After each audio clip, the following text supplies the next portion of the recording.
Hi எல்லாருக்கும் welcome to my channel. இன்னைக்கு இந்த வீடியோவில் பார்க்க போகிறது ஸ்வீட் ரெசிபி தான். Beetroot halwa recipe. எப்பவுமே எல்லாரும் செய்கிற மாதிரி இல்லாமல் இதில் ஒரு சீக்ரெட் நான் ஆட் பண்ணியிருக்கேன். வாயில் வச்ச உடனே கேரமல் டேஸ்ட் வர மாதிரி பீட்ரூட் கேரமல் ஹல்வா தான் செய்ய போகிறேன். வீடியோக்குள்ளே போகலாம். ட்ரை பண்ணி பாருங்கள், சும்மா அல்டிமேட்டாக இருக்கும். இன்றைக்கி நான் இந்த ஸ்வீட்டுக்கு அரோமா தர மாதிரி ஒரு ப்ராடக்ட் யூஸ் பண்ணுறேன்னா அது மில்கி மிஸ்ட் கவுகி தான். மில்கி மிஸ்ட் அக்மார்க் பசும் நெய். இதை நான் யூஸ் பண்ணுறப்போ இதுலேருந்து வர அரோமா வேறு லெவலில் இருக்கும். ஒரு டெக்ஸ்சரே பாருங்கள், நல்லா ஷைனிங்காக ஜொலிக்கிற மாதிரி இருக்குது. இதை நீங்கள் ஸ்வீட்டோட ஆட் பண்ணுறப்போவோ இல்லை ரைஸோட ஆட் பண்ணுறப்போவோ நல்லா அரோமா கொடுக்கும். ஒரு குக்கரில் நான் 2 ஸ்பூன் மில்கி மிஸ்ட் கவுகி ஆட் பண்ணியிருக்கேன்.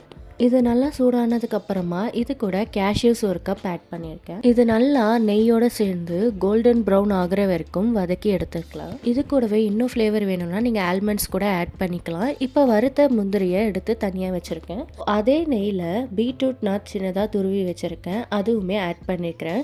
நான் 1/2 கிலோ அளவுக்கு பீட்ரூட் எடுத்திருக்கேன். இப்போ நெய்யோட பீட்ரூட்டை நல்லா வதக்கணும். இதில் இருக்க பச்சை வாசனை லைட்டாக போகணுன்றதுனால நான் வதக்குறேன். இப்போ நான் வதக்கியிருக்கேன்னு இந்த பதத்தில் இருக்கணும். நான் வதக்கினதுக்கு அப்புறமா கொஞ்சமாக சுருண்டு வந்திருக்கு. மிக்ஸி ஜாரில் கொஞ்சமாக சுகர் அண்ட் ஏலக்காய் போட்டு அரைச்சிருக்கேன். இது எதுக்காக நான் சேர்த்து அரைச்சிருக்கேன்னா ஏலக்காய் தனியாக போட்டால் அரைப்படாது. ஸோ அதனால் 2த்தையும் சேர்த்து அரைச்சி இந்த தூளை கொஞ்சமாக நான் ஆட் பண்ணியிருக்கேன். நீங்கள் வெறும் ஏலக்காய் தூள் இருந்துச்சுன்னா கூட அதையும் நீங்கள் ஆட் பண்ணிக்கலாம்.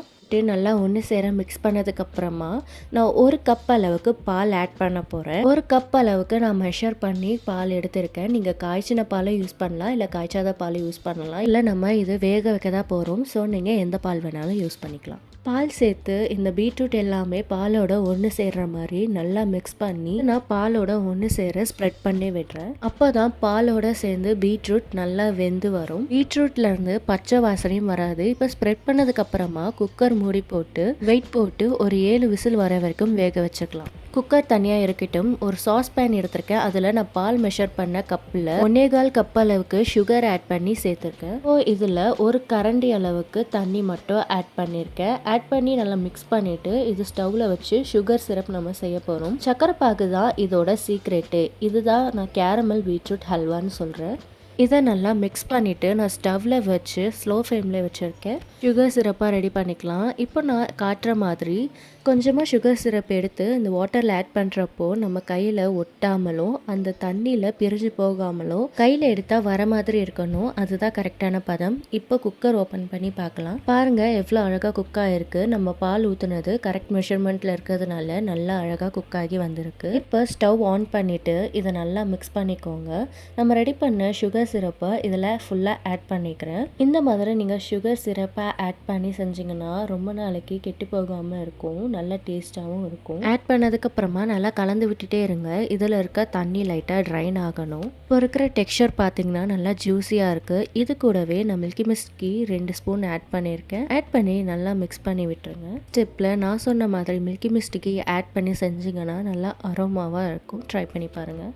2 நிமிஷத்துக்கு ஸ்லோ ஃப்ளேமில் வச்சு க்ளோஸ் பண்ணியிருக்கேன். மேலே தெரிக்காமல் இருக்கும். இப்போ ஓப்பன் பண்ணி பார்த்தீங்கன்னா நல்லா திக்காக ஹல்வா பதத்துக்கு இருக்கும். ரொம்ப திக்காக விட்டுறக்கூடாது, அப்புறம் இறுக்கிடும். ஓரளவுக்கு நல்லா ஜூஸியாக திக்காக இருக்கிற மாதிரி பார்த்துக்கோங்க. அண்ட் இதில் அடி பிடிக்குதுன்னு நினச்சி பயப்படாதீங்க. லைட்டாக அங்கங்கே அடி பிடிச்சாதான் நம்ம சாப்பிடும் போது வாயில் வைக்கிறப்போ நல்லா ஒரு டேஸ்ட் கொடுக்கும். இல்லை தாங்க பீட்ரூட் ஹல்வா ரெடி. இதில் லாஸ்ட்டாக ஃபைனல் டச்சாக நம்ம ஆல்ரெடி ரோஸ்ட் பண்ணி வச்சுருக்க கேஷ்யூஸை இதில் ஆட் பண்ணி மிக்ஸ் பண்ணிட்டீங்கன்னா பீட்ரூட் அல்வா ரெடி. ஆனால் இது சாப்பிட்டதுக்கு அப்புறமா நீங்கள் இது வெறும் பீட்ரூட் ஹல்வான்னு மட்டும் சொல்ல மாட்டீங்க, கேரமல் பீட்ரூட் ஹல்வான்னு தான் சொல்லுவீங்க.